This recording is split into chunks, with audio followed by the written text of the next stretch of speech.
வணக்கம் நண்பர்களே. இப்போ ஒன்றுமே பண்ணல 4 வருஷமா தெரியும் எல்லாருக்குமே. இந்த ரூ. 1000 கோடி அடுத்த வருஷம் ஓட்டு எல்லாருக்கும் சொல்லிவிட்டு, இப்போ அது தகுதி பார்த்துட்டு, இப்போ அதில் கொஞ்சம் ஃபில்டர் இன்னும் கொஞ்சம் பேர் கொடுக்கலாமா? ஏன்னா எலெக்ஷன் வருது அடுத்த வருஷத்துக்கு. இந்த மாதிரி தில்லு முள்ளு தானே திமுகன்றது.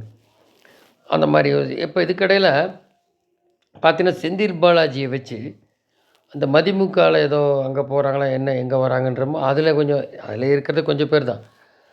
அதில் ஒரு வேளை இப்போது ராமதாஸ் கட்சி இவங்க தான் திமுகவும் காங்கிரஸில் விருப்பப்பட்ட மாதிரி ஸ்ப்ளிட் பண்ணுற மாதிரி. ஏன்னா என்டிஏ கூட்டணி வலுவாயிடக்கூடாது அப்படின்ட்டு. அது இவங்களுக்கு தெரிஞ்சு போச்சு.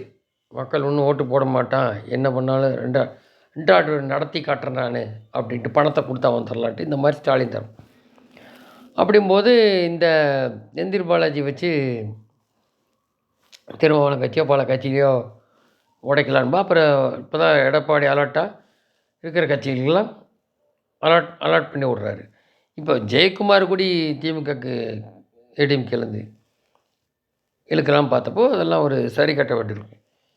ஸோ இந்த மாதிரியெல்லாம் பிளான் பண்ணி பார்க்குறாங்க. அதாவது ஒன்றா எல்லா கட்சியும் உடச்சி கூட்டணி இருக்கிறதும் சரி எதிர்கட்சியில் இருக்கிறது இதெல்லாம் உடச்சி போட்டு சேர்த்தா இது மாதிரி வந்துடுவாக்குன்னு சொல்லிட்டு.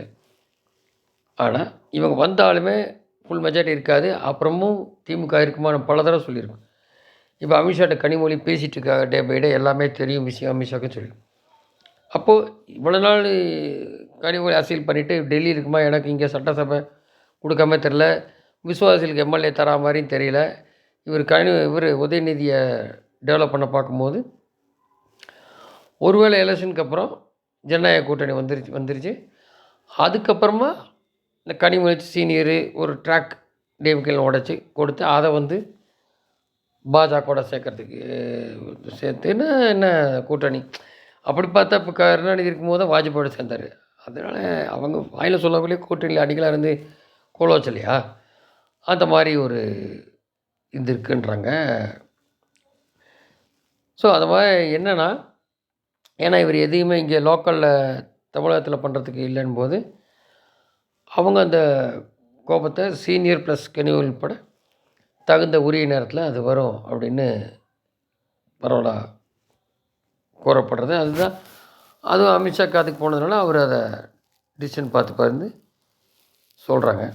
மதுரையில் பிடிஆர் தியாகராஜன் இப்போ டம்மி போஸ்ட் தான் கொடுக்குறாங்க. அவர் இருக்கிற பக்கம் வார்டுலாம் எப்படி இது என்ன சொல்கிறது, குறைந்து டேக்ஸ்லாம் எப்படி ஃபிக்ஸ் பண்ணாங்கன்ற மாதிரி அவங்க கூட்டணி இருக்க மார்க்சிஸ்ட் கம்யூனிஸ்ட்டு இப்போ வந்திருக்கு சண்முகமாக பேர், அவர் இதை எடுத்து வெளியில் சொல்கிறார். ஏடிஎம்கே ஆக்சுவலாக பண்ணியிருக்கணும். ஒரு பக்கம் அவங்க பண்ண ஆரம்பிக்கிறாங்க. ஒரு பக்கம் அன்புமணி மாம்பழ சின்னத்துக்கோசரம் என்டிஎல் இருந்தால் போகிறாரு. மாம்பழ சின்னம் இருக்கிற இடத்துல தான் இருக்குன்னு வச்சுங்க. ஏன்னா டிஎம்கே எதிர்த்து நான் வாங்கியிருக்கேன் 5% ஓட்டு முதல்ல 2016. அப்போ அவர் ராமதாஸ் காமிக்கிறார். ராமதாஸை காமிக்க காரணம் திமுகவில் செல்வப்படுத்த கூடி போய் பார்த்தேன். அப்படி ஒட்டு கொடுக்கணுன்ற காரணம் என்னென்னா திருமாவளவன் செக் வைக்க தான். ஆனால் இந்த இவ்வளோ சீட் தான் தர முடியுன்ட்டு, வேறு ஒன்றும் இல்லை.